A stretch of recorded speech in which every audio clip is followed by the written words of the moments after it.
Hey everybody, it's Lacey here from Earthroot Emporium, and today I'm going to do a short how-to on sphagnum moss propagation.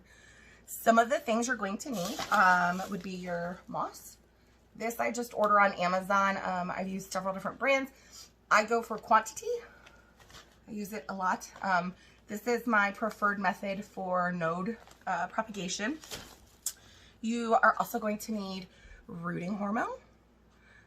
You can use this, which is artificial rooting hormone. It's available at big box stores, most plant nurseries, Amazon as well. Or you can use homemade rooting hormone. So what I have here is just a glass jar full of water that I have some propagations in, so some cuttings. You can see, I've got some fingerprints on it, but you can see there's a film, especially on this stem right here. This is the philodendron. So there's a film, and that film is called biofilm, and that biofilm is releasing rooting hormones. So if you are propagating and you see the biofilm and your water isn't cloudy, it's not stinky, it doesn't look gross or smell gross, leave it alone. This is full of rooting hormone, so this is going to encourage these cuttings to grow faster. Once your cuttings have rooted, again, if your water is not icky, keep it and water your plants with it. That's natural rooting hormone. So I mix my my water that I've had stuff growing in, so cuttings in, with a little bit of rabbit poo tea. So I take a little bit of rabbit manure and I add rainwater and I let it steep for a couple days. I drain it off and I use a very small amount of that tea in with my water. I also use a little bit of fish pond water, and I only use rainwater. You can use distilled if you're not shipping super sensitive plants, or not shipping, if you're not propagating expensive plants or picky plants, you can use tap water. I like rainwater, it's just my preferred method. So I just have my water. This has the natural rooting hormone in it. It's got some compost in it. It's got some fish water in there. Really whatever else you want to put in there would work. If you use Super Thrive or other liquid nutrients, you could add that as well. If you're going to use the powder hormone, you want to use water that is a little bit warmer than tepid. So you really want to make sure that the powder can dissolve. You're also going to want a container. I like to use clear plastic so that I'm not constantly pulling my cutting out, because I like to look at it every 30 seconds to see if it's rooted. The clear allows you to be able to see. Now, if you think about it, in nature, most plants don't like to have their roots exposed to the sunlight. That's why they grow their roots below. So another great option is to have a darker cup that is larger so that you can put your plastic into that as a sunblock to block some of the UV rays. And lastly, you're going to want cling wrap. I prefer the press and seal. The reason being, regular plastic wrap tends to, you know, when you yank it off and you work with it, it kind of gets wrapped up on itself, and it wrinkles, or it just doesn't stick at all, and that's super obnoxious for me. So with the press and seal, I'm able to maneuver it better, and this particular sheet has been on this plant probably for at least 7 weeks now, on this pink princess cutting. And you can see, I mean, it's still got stick, and I can adjust it. I can take it off and reuse it. So it's more cost effective to spend a couple extra bucks so that you can continue to reuse it. And that is all you need to make your own miniature. Okay. So, on your rooting hormone, make sure that you read any instructions. Some of them vary by manufacturer. So you're going to want to make sure to read any instructions, follow any precautions that they offer, because this is hormones. And I didn't create it myself. While I'm sure that it is safe, it's one of the products that I use. I still like to wear gloves just in case. Follow the instructions for your dosing, depending on how much water, how much moss you're going to use. I use a specific measuring cup and a specific mixing device every time. That way I'm not eating off of it, just because I'm weird that way. When you're mixing it, use a fork or a whisk. It helps to break it up so that it will dissolve a little bit faster. If you look at it, you can see it doesn't really like to mix in. It kind of has a cornstarchy consistency, but if you really stir it well and you make sure that you get it up along the edges, and you use a water that's, you know, not hot, not warm, but not tepid either. You want it kind of in between, a little bit lukewarm. It will help that dissolve kind of go through the middle, but just stir it until it's as dissolved as what it's going to be. You might have a few little clumps in the middle, but most of it should dissolve. You can see it's cloudy with a little bit of froth, but most of the clumps have dissolved. There's a little bit of residue on the sides, but it should be fine. Then what you're going to do is add your moss. I like to do a couple small handfuls at a time so that it can really absorb, and then you just add it to your water. I push it down in there because I like to get my hands dirty.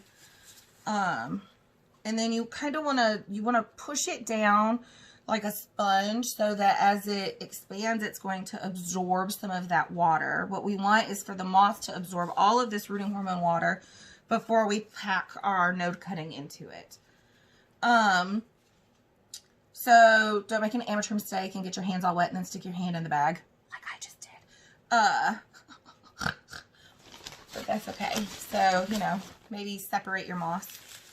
I keep adding moss until my water is not quite as puddly. So I like for it to absorb most of it so that when I release it, instead of looking at water, I'm looking at mostly a cup of moss now.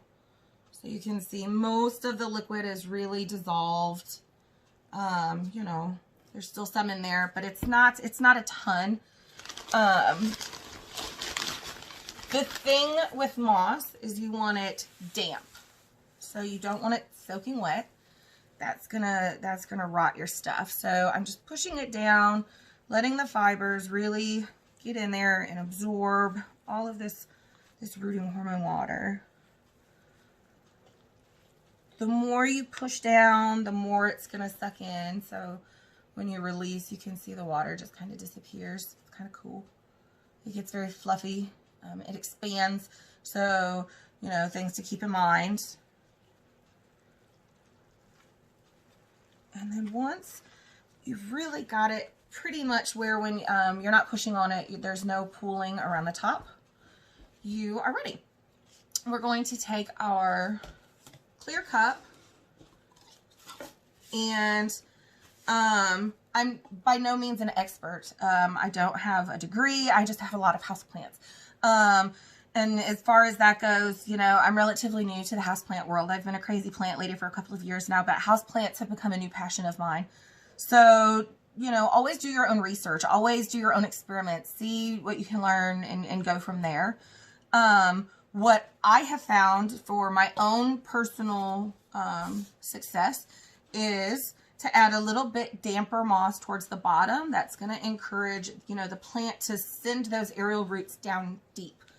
So when I say wetter, I don't mean like taking it straight out of the cup and adding it, because if you give it a squeeze, I mean, this stuff really holds a lot of moisture. So you're going to want to really, really squeeze until, you know, stuff is still coming out, but it's not a steady flow. It's kind of more of a consistent drip.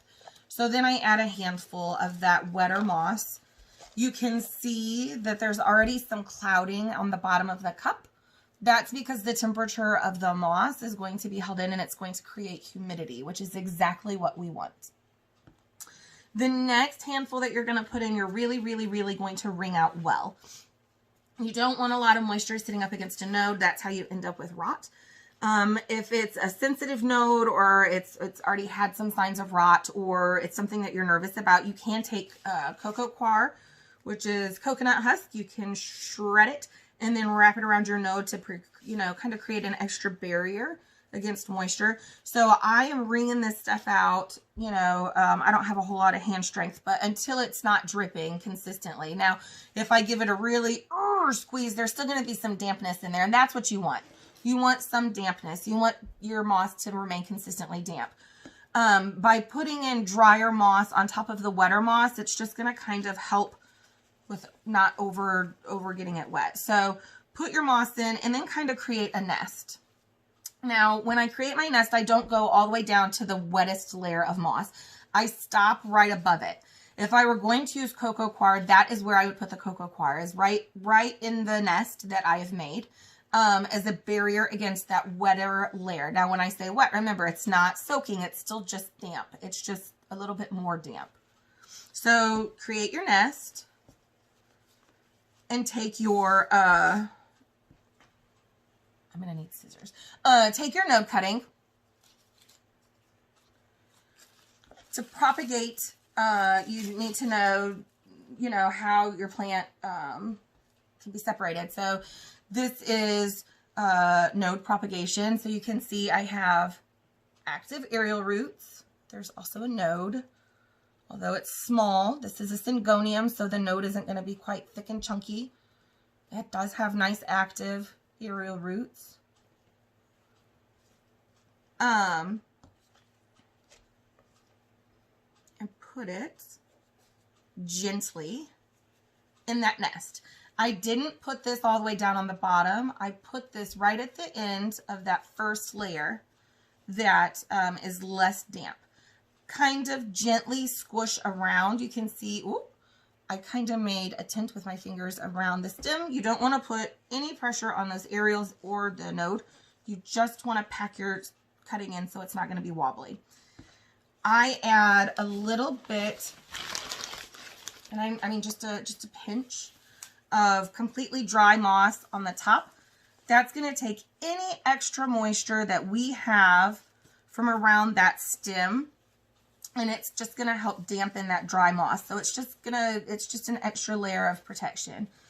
If you get to looking in here and you're like, oh man, I added a lot of water, you can take it all out and re-wring it out. You can stick an unwrapped tampon in and it will absorb it. You can squish it and dump it out, whatever, it's not really rocket science. You just have to be careful. So again, I'm just pushing gently. There's no water pooling.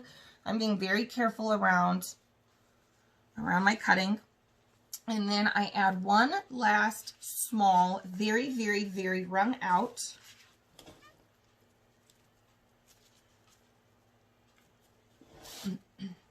layer around the top. And that is going to help me trap in humidity.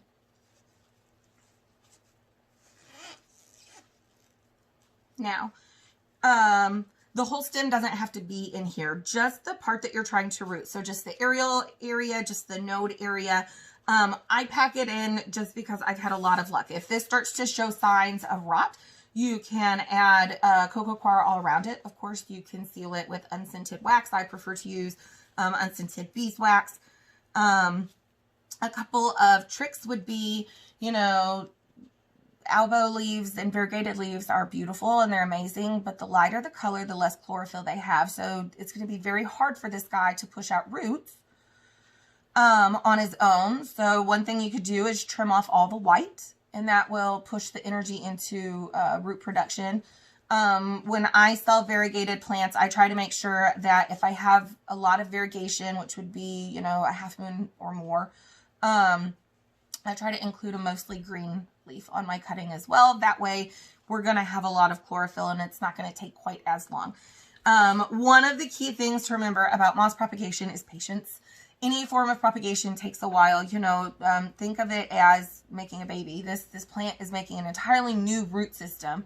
So give it time, give it patience, give it love, give it lots of good lighting. Keep it in a warm place away from drafts. You don't want to, get it too hot. You don't want to get it too cold.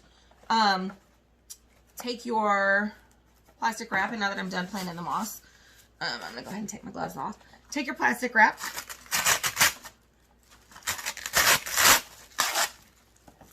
And you're just going to put it